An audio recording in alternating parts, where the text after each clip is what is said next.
नमस्कार दोस्तों, जैसा कि आप लोग सब जानते हैं कि लोकसभा चुनाव में 9 महीने से कम का समय बाकी है और हर ओपिनियन पोल नरेंद्र मोदी की तीसरी जीत की तरफ इशारा कर। अच्छा चलिए थोड़ी सी बकैती कर लेते हैं। ये बहुत बकवास बकैती होगी, मैं पहले बता रहा हूँ। मान लीजिए कोई अपने बाबू से बात कर रहा हो और उसके पापा उसको ऐसा करते पकड़ और वो किसी तरह सॉरी की माला जप कर 10-12 जूते खाकर फोन टूटने से अपना बचा ले, पर फिर हफ्ते भर बाद वो दोबारा पकड़ा ले और अब की बार उसके पापा छुप कर उसकी सारी बातें सुन ले। सोचे बेचारे के साथ क्या होगा।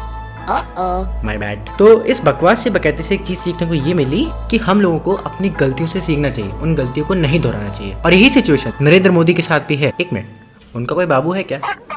सॉरी पर उन्होंने अपनी गलतियों से तो सीखा है। अरे वो गलती नहीं जो तुम लोग समझ रहे हो, ऐसी गलती तो राजीव गांधी किए थे, तभी तो हम लोग को ये मिला। आपके लिए मैं पप्पू हूँ।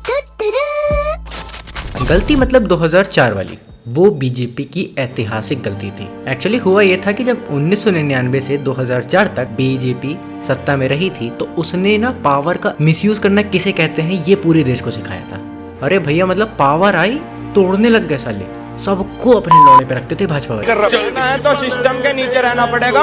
यहाँ तक कि आरएसएस, जिस आरएसएस ने बीजेपी को खड़ा करा, उसी आरएसएस ने कह दिया था कि बीजेपी के पास व्यक्ति है, विकास है, पर विचारधारा नहीं। देखिए 2004 तक भाजपा ने बहुत तगड़ा विकास करा था, जैसे गोल्डन क्वाड्रिलेटरल दिया, इतने सारे इंफ्रास्ट्रक्चर दिए, इकोनॉमी की ग्रोथ रेट भी बहुत अच्छी थी। पर इनके राज मिडिल क्लास बहुत गंदी तरह सफर कर गया और ये साले इतने एरोगेंट थे ना कि क्या बताएं। चुनाव से पहले इतने बड़े बड़े भाषण देते थे कि हम सत्ता में आए तो आतंकवादी और पाकिस्तानी की बखिया उधेड़ देंगे, पर जब सत्ता में आए तब क्या हुआ? कभी संसद पे अटैक हो रहा है, कभी प्लेन हाईजैक हो रहा है, कभी कुछ हो रहा है, कभी कुछ हो रहा है। इसलिए जनता ने अटल जी को ही बाय बाय कर दिया। पर 20 साल बाद नरेंद्र मोदी उन गलतियों को बिल्कुल नहीं दोहराया। वो गरीब और पिछड़ों को एकदम अपने खुद से बांधे रखे। मिडिल क्लास के लिए सिलेंडर भी सस्ता कर चुके हैं, सुना है कुछ दिनों में पेट्रोल भी सस्ता हो जाएगा। अब भारत की सुरक्षा व्यवस्था इतनी चौचक है ना कि कोई भी परिंदा पे पर नहीं मार सकता। और एक तरफ पूरे विश्व की ग्रोथ सो रही है, पर भारत की ग्रोथ उड़ रही है। जितने एंटी इंडियंस है वो सब टपकाए जा रहे हैं। मतलब नरेंद्र मोदी अपना पूरा सिस्टम टाइट करे बैठे और सब तो ठीक है। मिडिल क्लास के लिए इनके द्वारा किए हुए एफर्ट्स पर्याप्त नहीं है। मिडिल क्लास कल भी सफर कर रहा था, मिडिल क्लास आज भी सफर कर रहा है। मिडिल क्लास को सबसे ज्यादा दो चीजें खा रही है, पहला अनएम्प्लॉयमेंट, दूसरा महंगाई। फिलहाल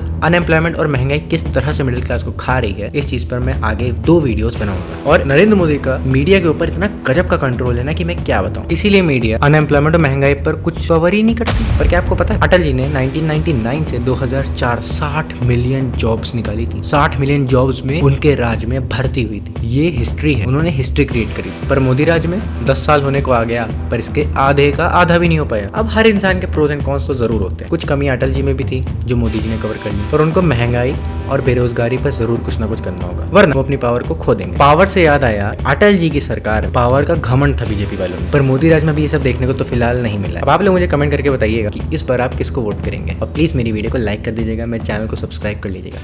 जय श्री राम।